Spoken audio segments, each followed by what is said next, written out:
যদি আমি বলি আপনারা বাসায় বসেই বানিয়ে ফেলতে পারেন দোকানের মতো টমেটো সস, তাহলে কি আপনারা বিশ্বাস করবেন? অবশ্যই। আপনারা আমার এই ভিডিওটি দেখলে অবশ্যই নিজেরা ঘরে ট্রাই করলে টমেটো সস বানাতে পারবেন। তো চলেন শুরু করা যাক টমেটো সসের রেসিপি। তো আপনারা ফার্স্টে টমেটোগুলোকে কেটে এরপরে এগুলাকে ভালোভাবে পানিতে ধুয়ে নেবেন, যাতে একদম ফ্রেশভাবে এগুলাকে ধুয়ে নেবেন। আমি এখানে প্রায় 3 কেজির মতো টমেটো নিয়েছি আজকে টমেটো সস বানানোর জন্য। এখন চাইলে বাজার থেকে অল্প দামে টমেটো নিয়ে আসতে পারবেন। তো টমেটোগুলোকে ভালোভাবে ধুয়ে আমি এক পাশে নিয়ে নিচ্ছি। তো আপনারাও পানি দিয়ে ভালোভাবে পরিষ্কার করে নেবেন যাতে কোনো ময়লা না থাকে। তো এরপরে আমি একটা হাঁড়ির মধ্যে টমেটো সবগুলাকে দিয়ে নিব। তো এখানে সবগুলা টমেটো একসাথে দিলেই ভালো। আর টমেটো জিনিসটা কিছুক্ষণ সিদ্ধ করার পর এগুলা গলে যাবে। তো এই যে আমি এখানে সবগুলা টমেটো দিয়ে এরপর এখানে পানি দিয়ে নেবেন, যে যার মতো পরিমাণ মতো পানি দিয়ে নেবেন। এরপর হচ্ছে এখানে শুকনো মরিচ, গরম মশলা, তারপর রসুন, তো এইসব উপকরণগুলো লাগবে। এগুলো সব কিছু আপনারা এখানে উপরেই সব কিছু দিয়ে নেবেন। এরপরে কিছুক্ষণ পরপর নাড়াচাড়া করে দিবেন যাতে এগুলো আস্তে আস্তে সিদ্ধ হয়ে আসে। তো এগুলো সবগুলা উপকরণ সব একসাথে সিদ্ধ করে নেবেন।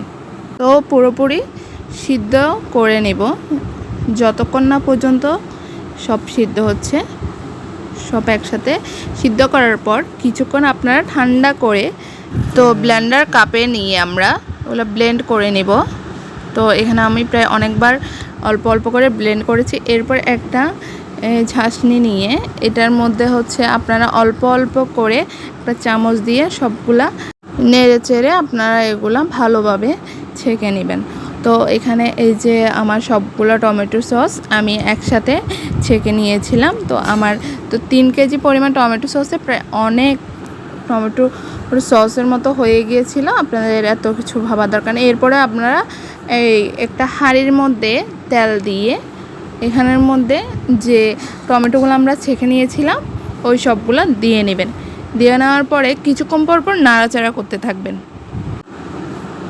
তো আস্তে আস্তে এগুলা হচ্ছে যখন বলক আসা শুরু করবে তারপর আপনারা মাঝের মধ্যে নাড়াচাড়া করে নেবেন। এরপর এখানে পরিমাণ মতো লবণ দিয়ে আবার নেড়ে ছেড়ে দিবেন যাতে লেগে না যায়। তো এখানের মধ্যে কর্নফ্লাওয়ার ও ভিনেগার নেবেন। ভিনেগার হচ্ছে যে কর্নফ্লাওয়ার আর ভিনেগার আপনাদের পরিমাণ মতো, আপনারা নিজ নিজ পরিমাণ মতো দিয়ে কর্নফ্লাওয়ার আর ভিনেগার একসাথে মিক্স করে নেবেন। তো এটা আসলে দিতে হবে।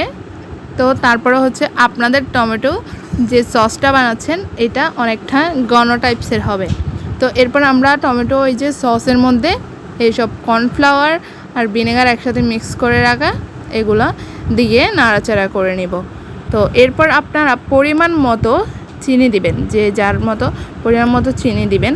তো এখানে ফুড কালারের প্রয়োজন নেই, আপনারা যদি চান একটু মরিচের গুঁড়ো ইউজ করবেন। Ready tomato sauce.